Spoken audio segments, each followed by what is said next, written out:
எப்படி இருந்தவங்க இப்படி ஆயிட்டாங்க. என்ன என்ன ஆச்சு அப்படின்னு நான் தெரிஞ்சுக்கலாமா? ஏன் ஹேர் வந்துட்டு ஷேவ் பண்ணிருக்கீங்க? ஹேர் வந்து சில்ட்ரன் கேன்சர் சொசைட்டின்னு ஒன்று இருக்கு. அவங்க வந்து இப்போ என்னன்னா அந்த குழந்தைங்களுக்கு வந்து கேன்சர் இருக்கும்போது முடி கொட்டிடும், இல்லை அந்த கீமோதெரப்பி போகும்போது ரொம்ப கஷ்டப்படுவாங்க. அதனால அவங்களுக்கு வந்து முடி இல்லையே அப்படின்னு ரொம்ப ஃபீல் பண்ணுவாங்க. ஸோ இது வந்து ஒரு பூஸ்ட் அவங்களுக்கு.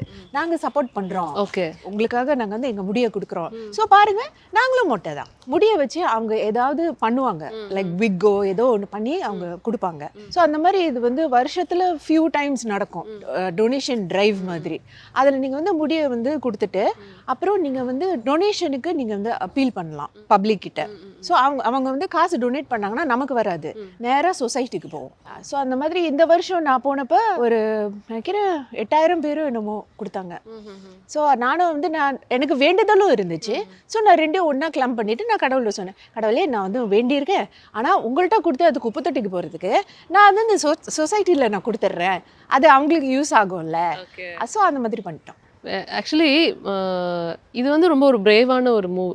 ஃபர்ஸ்ட் ஆஃப் ஆல் எனக்கு தெரிஞ்சு நீங்கள் ரொம்பவே போல்டு. நான் இப்போன்னு இல்லை, அந்த சீரியல்ஸில் உங்களோட கேரக்டர் எப்படியோ நீங்கள் நிஜத்துலேயும் அப்படிதாங்கிறது எங்களுக்கு அப்போவே தெரியும். ஸோ அந்த காலத்தில் நீங்களாம் அந்த காலத்தில் சொல்லக்கூடாது, 90s கிட்ஸ்க்கு நல்லாவே தெரியும், அது அந்த காலம் கிடையாது. நீங்கள் இந்த அதுவும் ஒரு ஆர்டிஸ்டாக இருந்துட்டு இந்த ஒரு டெசிஷன் எடுக்கிறது அப்படிங்கிறது it's not at all easy. ஆமாம், இட்ஸ் நாட் ஈஸி. பட் அதுக்கு இப்போ ஷூட்டிங் வந்தப்போ கூட நான் என்ன சொன்னேன், நான் நடிக்கிறதுக்கு தயார், ஆனால் இந்த மாதிரி ஹேர் ஸ்டைலில் நீங்கள் ஏற்றுக்கிறதுக்கு தயாரா? So they said no problem ma'am, அது ஒன்றும் பிரச்சனை இல்லை, நீங்க எப்படி இருக்கீங்களோ அப்படியே வாங்க, no problem. I said okay fine. So nice of you actually. கோலங்கல்ல வந்து ஒரு விஷயம் நடந்தது. ஃபர்ஸ்ட் நீங்க வந்து அந்த பிளேஸ்ல இருந்து வெளியில போனீங்க, மறுபடியும் ஒரு ரீஎன்ட்ரி கொடுத்தீங்க. பட் நீங்க போன உடனே அந்த ஆடியன்ஸ் அக்செப்ட் பண்ணிக்கவே இல்லை. ஸ்டில் வந்து கமெண்ட்ஸ் எல்லாம் பாத்தீங்க அப்படின்னா இன்னும் வரைக்கும் பார்க்கும்போது வந்து நீங்க போனதுக்கு வந்துட்டு ரொம்ப வருத்தப்பட்டிருப்பாங்க. ரீஎன்ட்ரிக்கு அப்படி ஒரு லவ் காமிச்சாங்க, அதெல்லாம் நீங்க எப்படி ஃபீல் பண்றீங்க? ஆக்சுவலி அப்போ வந்து நான் எதுக்கு விலகுனேன்னா, எனக்கு வந்து டியூ ஆயிடுச்சு.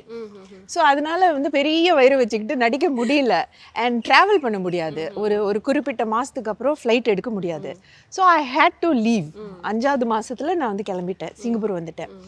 அதுக்கப்புறம் முடிச்சு என் பொண்ணு வந்து பிறந்து 3 மாதம் கூட ஆகலை, டைரக்டர் தேவியானே, சத்யபிரியம்மா எல்லாரும் ஃபோன் அடிச்சு, தயவு செஞ்சு வந்துருமா, முடியல, யாருமே ஏற்றுக்க மாட்டேங்கிறாங்க உன்னோட ரிப்ளேஸ்மெண்ட்டை, தயவு செஞ்சு வந்துரு அப்படின்னு.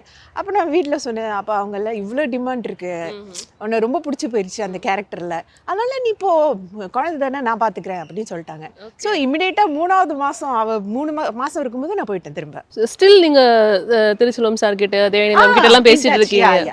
ஸோ நீங்க போனோடனே அங்கே ஆக்சுவலி திருச்செல்வம் சார் என்ன சொன்னார், நீங்க போறேன் அப்படின்னு சொல்லிட்டு அப்பெல்லாம் என்ன சொன்னார் அவர்? ஆக்சுவலி ரொம்ப ஃபீல் பண்ணாரு, என்னங்க இது. நான் அப்போ அவர் சொன்னார், சரி ஒன்றும் பண்ண முடியாது, இது இயற்கையான விஷயம், நான் நீங்க வந்து இப்போ ஓடி போறீங்க, இல்லை ஏதோ வேற ஏதோ வேலையை நான் தேடி போறேன் அப்படின்னு சொன்னீங்கன்னா நாங்கள் வந்து விட மாட்டோம், ஆனால் இது வந்து இட்ஸ் பிரெக்னன்சி, அதனால என்ன பண்ண முடியும், அதனால சரி போயிட்டு வாங்க